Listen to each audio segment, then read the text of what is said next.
વધુ સમાચારમાં વાત કરીએ તો રામ મંદિરની પ્રાણ પ્રતિષ્ઠા થઈ ચૂકી છે અને સમગ્ર દેશમાંથી ભક્તો અયોધ્યા રામ મંદિરના દર્શન માટે જઈ રહ્યા છે। તો ત્યારે અમદાવાદની વાત કરીએ તો અમદાવાદના અમરાઈવાડી વિસ્તારમાંથી સ્થાનિકો દ્વારા 100 જેટલા ભાવિક ભક્તો રામ મંદિરના દર્શને જઈ રહ્યા છે। ત્યારે સરકાર દ્વારા પણ અયોધ્યા માટે વિશેષ ટ્રેન યાત્રિકો માટે દોડાવવામાં આવી રહી છે। ત્યારે ભક્તોમાં અનેરો ઉત્સાહ જોવા મળ્યો।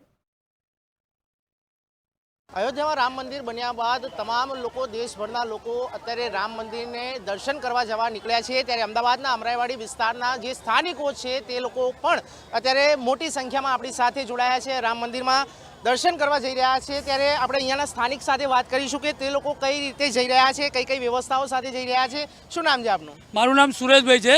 આજે અમે અહીંયા રામજી મંદિર અમરાઈવાડી ગામ દ્વારા અહીંયા સંઘ દ્વારા લગભગ સમજો ને અમરાઈવાડી ગામમાંથી 85 લોકો અત્યારે રામ ભક્તો અને અયોધ્યા ખાતે રામલલ્લાના દર્શન કરવા જઈ રહ્યા છે। આપણે અહીંયા આગળ બસની વ્યવસ્થા કરી આપી છે અને એમને કોઈ અગવડ ના પડે એ રીતના એમને સાબરમતી રેલવે સ્ટેશન સુધી અમરાઈવાડી ગામ વાજતે ગાજતે ડીજે સાથે એમને વળાવવા જવાના છે આજે અહીંયાથી। આપ શું કહેશો, જે રીતે અત્યારે હાલમાં આયોજન કરાયું છે રામ મંદિરને લઈને, શું ખૂબ લાંબા સંઘર્ષ બાદ,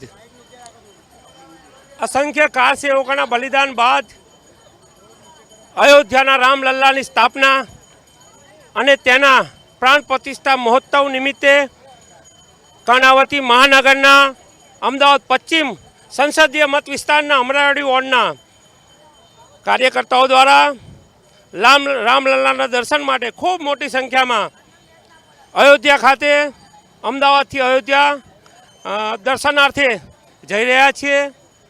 રામલલ્લા સૌને આશીર્વાદ આપે તેવી મનોકામના, તેઓની મનોકામના પૂર્ણ થાય। અહીંયા બીજા પણ સ્થાનિકો જોડાયા છે, મોટી સંખ્યામાં જોડાયા છે, તેમની સાથે વાત કરીશું।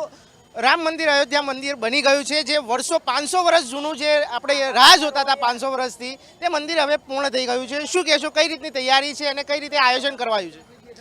સૌપ્રથમ તો હું આપના માધ્યમથી જે રામ મંદિરની પ્રાણ પ્રતિષ્ઠા થઈ અને જે બન્યું છે એના માટે હું બધાને ખૂબ ખૂબ અભિનંદન આપવા માંગુ છું। બીજી વસ્તુ કે આપને ખબર જ છે કે 500-550 વર્ષનું એક સંઘર્ષ હતું, જેના પછી આ રામ મંદિર બનાવવા માટે લોકોને કેટલો બધો ત્યાગ આપ્યો, કેટલો બધો બલિદાન આપ્યો, એના પછી એ સંઘર્ષ પછી આજે આ મંદિર તૈયાર થયો છે। અને એના સાથે સાથે અમારા ત્યાં તમે અમરાઈવાડી વોર્ડમાં જોતા જ હશો કે લોકોમાં ખૂબ જ રામલલ્લા માટે હર્ષની લાગણી છે અને એમના દર્શન માટે લોકો અમારે 85 જેવી સંખ્યા રામ મંદિર માટે અહીંયાથી પ્રસ્થાન કરવાની છે દર્શન માટે। પ્લસ લોકોમાં ખૂબ જ ઉત્સાહ છે રામ મંદિરને લઈને। કેટલી બસો અત્યારે અહીંયાથી નીકળી રહી છે? અહીંયાથી ટોટલ અમારે 85ની સંખ્યા છે અને 3 બસો ઉપડવાની છે અને એના પછી કાલુપુર રેલવે સ્ટેશનથી રેલવેની સગવડ અમે કરી આપી છે એમને અને ત્યાં પછી જશે બધા રામલલ્લાનું દર્શન। કેટલા દિવસની આયોજન છે પ્રોગ્રામ? 3 દિવસનું આયોજન છે। આજે જશે, કાલે દર્શન કરવાના છે અને પછી પરમ દિવસે પરત પાછી ફરશે। બીજા પણ અહીંયા સ્થાનિકો રામ ભક્તો જોડાયા છે, તેમની સાથે પણ વાત કરીશું। શું નામ છે આપનું? ઇન્દ્રવર્ધનભાઈ પટેલ મારું નામ છે।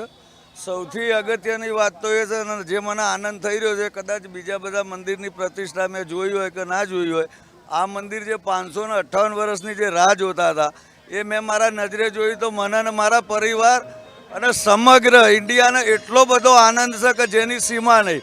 છતાં અમારી 5 ગાડી અહીંથી છે, ટોટલ 25 ગાડી આવવાની છે।